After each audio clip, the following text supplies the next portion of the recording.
Thế nào rồi ông già? Ông biết hôm nay là lần thứ mấy rồi không? Lần trước tôi đã đến nông trại tìm ông rồi.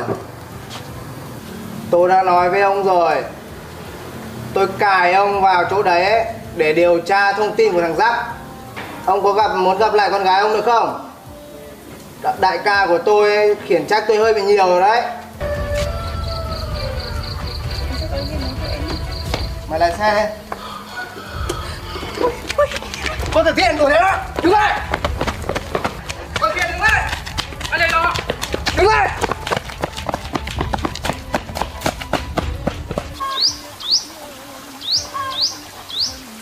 Mua đi. Uống đi cho nó khỏe lại.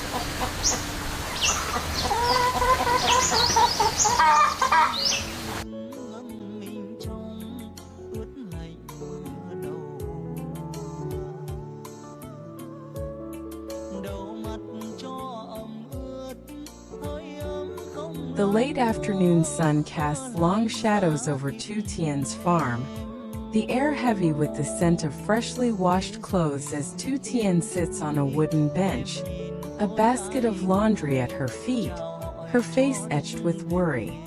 "I just finished washing clothes," she says softly, her voice trembling, folding a shirt as Jack approaches, carrying a small bag, his expression tender but concerned. "You look sad again, don't think about your dad too much," Jack soothes, sitting beside her, his voice gentle as he sets the bag down. "I bought medicine and some oats for you to regain your strength."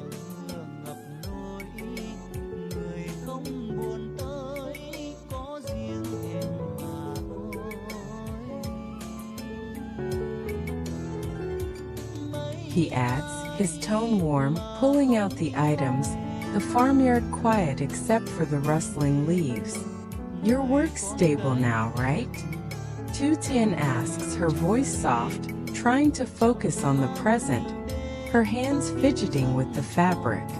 "Yes, and Mom and Dung were just here," Jack replies, his tone reassuring, glancing at the simple farmhouse with its woven walls. "Mom cooked porridge for you, it was delicious."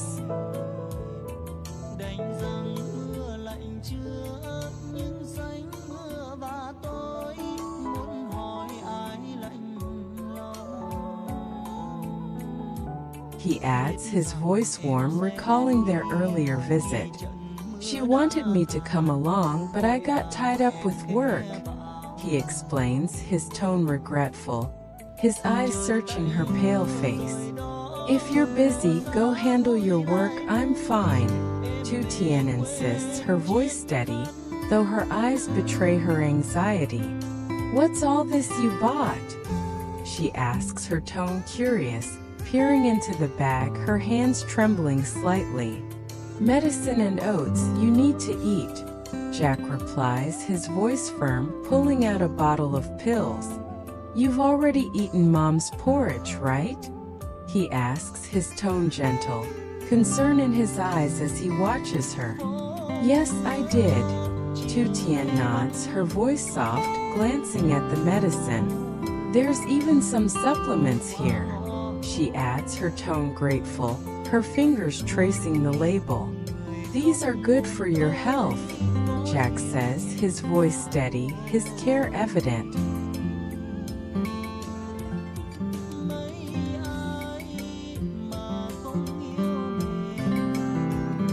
"You're out of medicine, I noticed last time," he adds, his tone practical, recalling her recent illness. "This is for colds," he explains, handing her another packet, his voice calm but insistent. "How are you feeling now?" he asks, his tone soft, his hand brushing hers, his worry palpable. "I'm much better," Tien replies, her voice steady, though her eyes flicker with unease. "But I feel so restless inside," she admits, her voice trembling, her hands tightening around the medicine. "Don't overthink, everything will be okay," Jack reassures, his voice gentle, his hand resting on her shoulder, a quiet anchor. Don't open the oats, I just ate, I can't. Tien says, her voice soft, pushing the bag away, her appetite gone. Drink this first, Jack insists, pouring a glass of water, his tone firm, handing it to her with the medicine. I'll drink later, she murmurs, her voice hesitant, her hands shaky as she sets the glass down. Drink it now, Jack urges, his voice gentle but unyielding, his eyes locked on hers. Are you still feeling weak? He asks, his tone concerned, watching her closely, the farm's stillness amplifying their intimacy. I'm better, Tien repeats, her voice soft, leaning into him, her head resting on his shoulder. Let me lean on you for a bit, she whispers, her voice breaking, tears welling as she speaks. Jack, what if I never see Dad again? She asks, her voice trembling, her fear raw and exposed. Don't think like that, he'll be back soon, Jack soothes, his voice steady, wrapping an arm around her, his heart aching for her. I understand how you feel. Let things unfold, he adds, his tone calm, trying to ease her spiraling thoughts.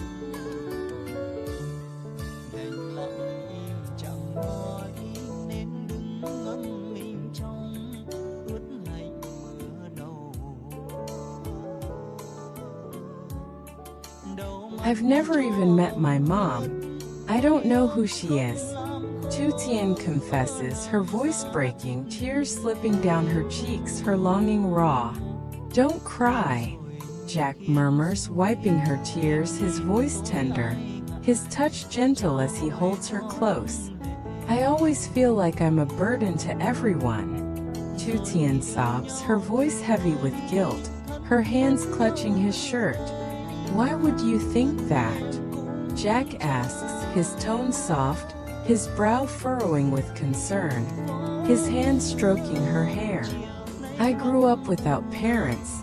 I don't understand why I have a family but ended up an orphan. Tien explains, her voice raw, her pain spilling out. I can't even have children, she adds, her voice breaking, the weight of her struggles crushing her. When I finally reunited with Dad, it was so brief, she continues, her voice trembling, her hands shaking as she speaks. Every time I asked about Mom, he'd say he'd tell me later, and now he's gone, she finishes, her voice a whisper, her tears unstoppable. I understand, Jack says, his voice steady, pulling her closer, his embrace a quiet promise of support. Stay calm, things will become clear, and your dad will return.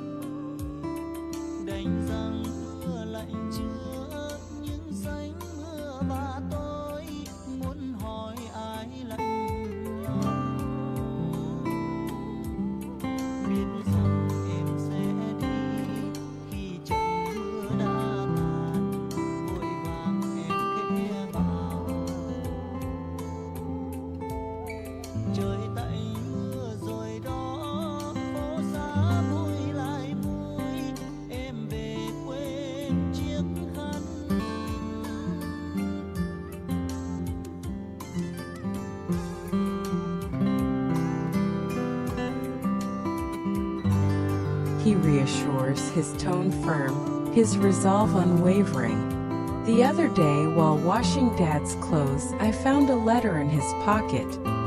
Tien reveals, her voice tense, her eyes widening with realization. I accidentally got it wet, I couldn't read it, she adds, her tone urgent, her hands tightening in her lap. I wonder if it's related to why he left, she murmurs, her voice heavy, her mind racing with possibilities. I asked Tongue to investigate where your dad might be, Jack says, his voice steady, his thoughts on the lead he received earlier. We'll find him soon, he adds, his tone reassuring, his hand squeezing hers, a silent vow. I'm so grateful you're here, Tien says, her voice soft, her eyes glistening with gratitude, leaning into him. I need to be with you now more than ever. Jack replies, his voice earnest, his care for her unshakable. You're my family too. He adds, his tone warm, his words a lifeline in her storm. No matter what happens, I'll protect you. He promises, his voice firm, his eyes locked on hers, their bond unbreakable. I feel the same. Tien whispers, her voice steadying, her hand resting on his, her heart heavy but resolute. I'll always cherish what you do for me. She adds, her tone sincere, her resolve hardening as she thinks of the letter, and the danger it might imply.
In a dimly lit room on the outskirts of the village, the air thick with tension, Tien's father sits tied to a chair, his face bruised, his eyes weary as two men loom over him, their voices cold and menacing. Old man, do you know how many days it's been? One of them sneers, his tone sharp, his tattooed arm flexing as he leans closer. I've been to your farm looking for you, he adds, his voice low, a dangerous edge to his words. I put you there to dig up info on Jack, he continues, his tone icy, his eyes narrowing with impatience. Why haven't you given us anything? He demands, his voice rising, slamming a fist on the table, the sound echoing in the small room. Do you want to see your daughter again? The second man taunts, his tone cruel, his smirk chilling as he paces behind the chair. Our boss is getting impatient. You better watch your life, the first man warns, his voice a growl, his threat hanging heavy in the air. I've gathered what I could on Jack. Tien's father pleads, his voice hoarse, his hands trembling against the ropes. But he's been secretive. I haven't found much, he adds, his tone desperate, his eyes pleading for mercy. Please give me more time, he begs, his voice breaking, his fear for Tien driving his words. You know our boss isn't a patient man, the second man snaps, his tone harsh, his patience wearing thin as he glares at the old man. I can't guarantee your safety, he adds, his voice cold, his words a stark warning of the danger ahead. I've gained Jack and Tien's trust, Tien's father says, his voice urgent, grasping at hope, his mind racing for a way out. Just give me a little longer, I'll get what you need, he promises, his tone pleading, his heart pounding with fear.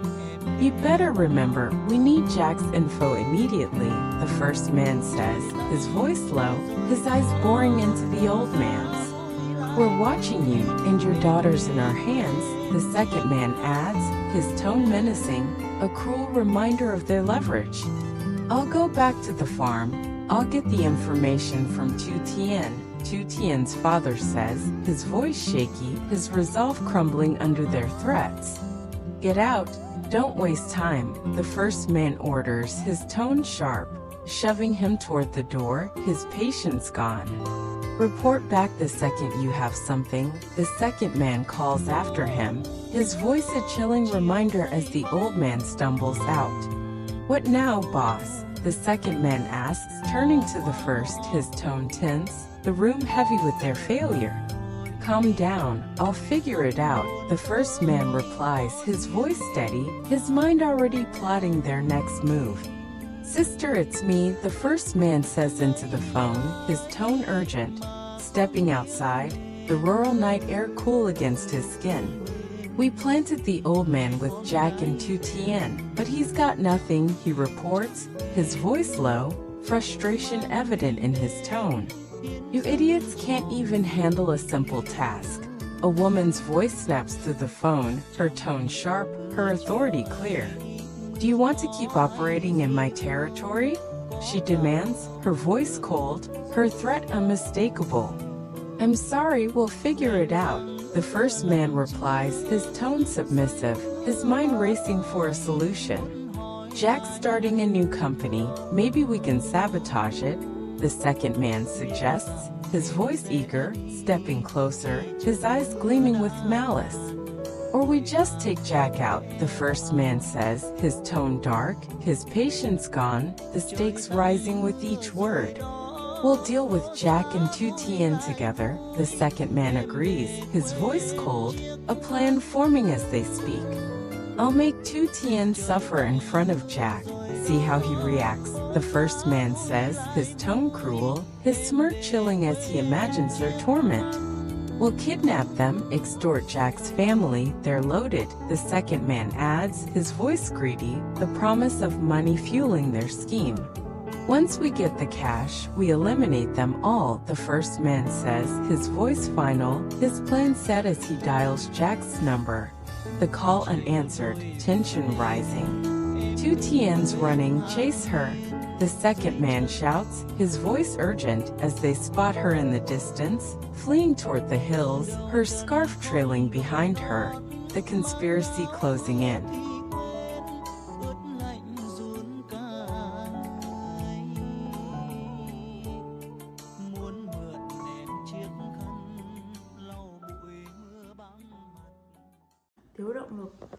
Thiếu động lực để và hứng thú với các hoạt động thường ngày, cô lập bản thân với người khác và tránh các hoạt động của xã hội, giấc ngủ kém và mất ngủ, chế độ ăn uống kém hoặc thiếu dinh dưỡng.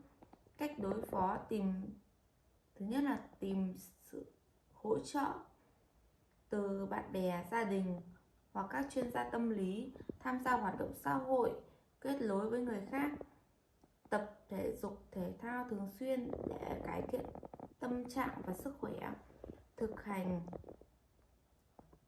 hành và ngồi thiền để giảm căng thẳng, cải thiện tâm trạng, viết nhật ký và để thể hiện sự suy nghĩ và cảm xúc của mình. Câu chuyện cuộc sống là một chủ đề rất rộng lớn và đa dạng, bao gồm nhiều khía cạnh khác nhau của cuộc sống con người. Dưới đây là một số ý tưởng về câu chuyện cuộc sống, câu chuyện về sự kiên trì. Một người trẻ tuổi từ một gia đình nghèo, nhưng với sự kiên nhẫn nỗ lực, họ đã vượt qua khó khăn để đạt được những thành công trong sự nghiệp của cuộc sống.